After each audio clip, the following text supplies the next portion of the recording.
Hi there, thanks for coming by today, PosterCentral.com's video blog.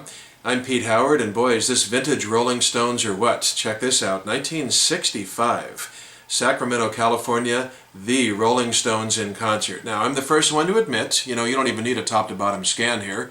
The first one to admit that it's, a plain Jane, very simple, block printing, monochromatic, if you will, boxing style concert poster, and there's more colorful and the posters with the band's name on it and everything. So but almost any advertising piece for a Stones concert from their first couple of years in America, their first 4 tours, they did 2 in 64 and 2 in 65, any concert piece from the first couple of years is just so so early and just has so much fun, innocent naivete to it and everything that even a plain Jane sample like this I really covet. I think they're just really fun, and it helps if it's a plain Janer that it's got a story behind it, and this one does. This is the concert that Keith Richards was almost electrocuted at. So that's amazing. I'll have more on that story in just a couple of minutes. But first, I just wanted to cover the poster. As it reads, you can see at the top there the radio station's credited, which is always fun to have a station on there, a hit-making top 40 station. KXOA, in this case, presents in concert the Fabulous Rolling Stones Show. Now that wording is very plain and very simple, but you know something? There's something about that wording that's just bullseye, right in the target, period. It just states it right out there with a couple of superlatives thrown in, and I think that's actually an enhancer on the poster. I think that's nice. There's no beating around the bush. It's just a really direct advertising piece.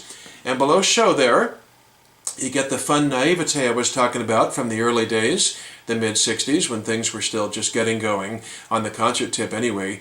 Plus, Betty Kay presents second annual Homecoming Queen contest. I mean, how great is that? Now, she was not the opening act. There were a couple of opening acts, but, just to have a Homecoming Queen contest on there, boy, I'll tell you, whoever that Homecoming Queen was, I'll bet she would love to have this poster.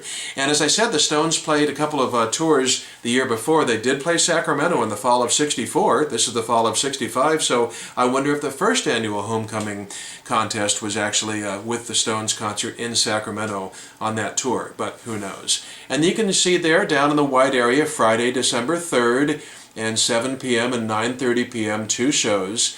All tickets priced at under $5, another sweet thing about the early days.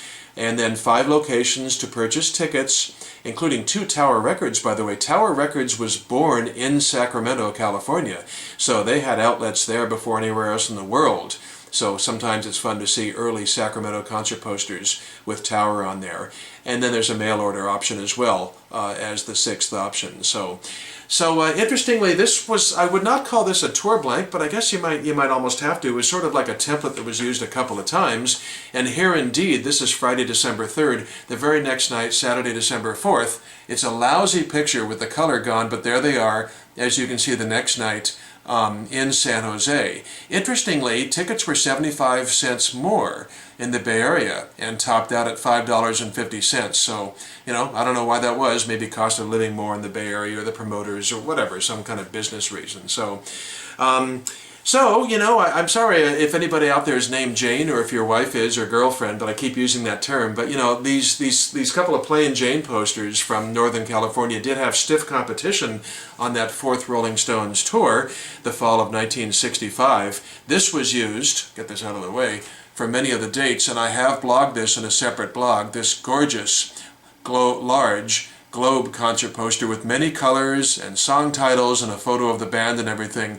This is obviously, nobody would not say this is a better poster, a better concert poster, definitely. And this was less than a month before the Sacramento I'm showing you. This is November 12th. But notice right under the Rolling Stones in the oval it says the Vibrations. Well, the Vibrations dropped off the tour, I think a day or 2 after this show, as a matter of fact. So, still on the tour in Sacramento for the orange poster was Patti LaBelle and the Bluebells and the Rockin' Ramrods, but that Vibrations is very prominent on there. And so maybe all the promoters felt, we can't just use this tour blank, this gorgeous Dayglow tour blank, because the Vibrations are prominently advertised, and they didn't have any sense of rock and roll history yet. We would just go, who cares? But back then, the bands were all not quite on equal footing, but not nearly, separated as they are today by music history. So it's nice to have, you know, if you're going to be shot down graphic-wise, if you're just a plain poster like this, it's nice to have a historical cachet, wouldn't you say? Well, with this San Jose one I showed you, this December 4th, Saturday night, this has huge historical cachet. This was the night of the very first public acid test thrown by Ken Kesey and the Merry Pranksters. And even though it happened at just a local big home, a house in the area, flyers were handed out in the parking lot as people left this Rolling Stones concert, and some of them actually said, why not, and headed over to this acid test thing. There was actually, after all, there was a new group out of the San Francisco Bay Area playing at the acid test. They used to be known as the Warlocks. And this December 4th of 1965 is the very first time the Grateful Dead played under the name of the Grateful Dead. So, and several people went from this Stones show to that acid test. So that's nice historical cachet.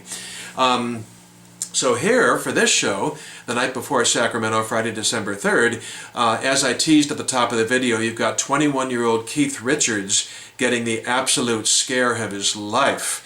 It's well documented in most of the books, such as Bill Wyman's great books. I told you there's two shows on here, 7 and 9:30. Well, there were 4,500 people in the arena for the second show, and about 6 songs in, during the performance of The Last Time, a recent hit single for the band, Keith's microphone was turned the wrong way, and he tried to just whack it in the right direction with the neck of his guitar, and holy, you know, so it was purposely metal on metal.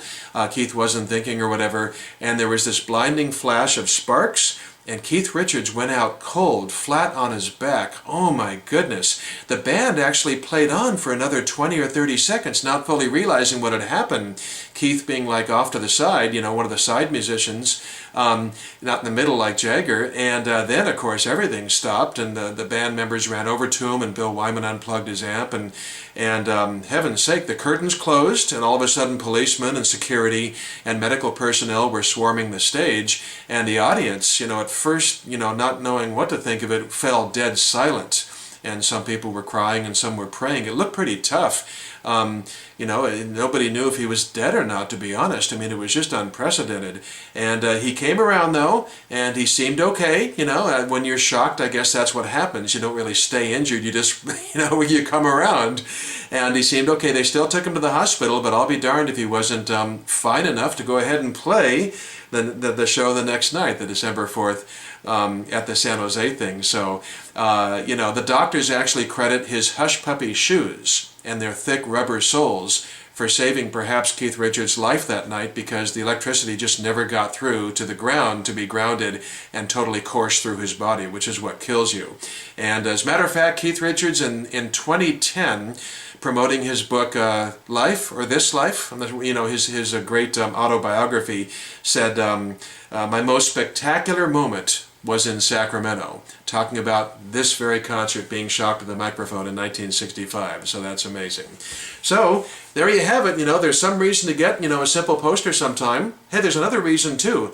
At this point, the Stones' 2 most recent singles were simply Satisfaction and Get Off of My Cloud, their first 2 #1 records in America, leading up to this show.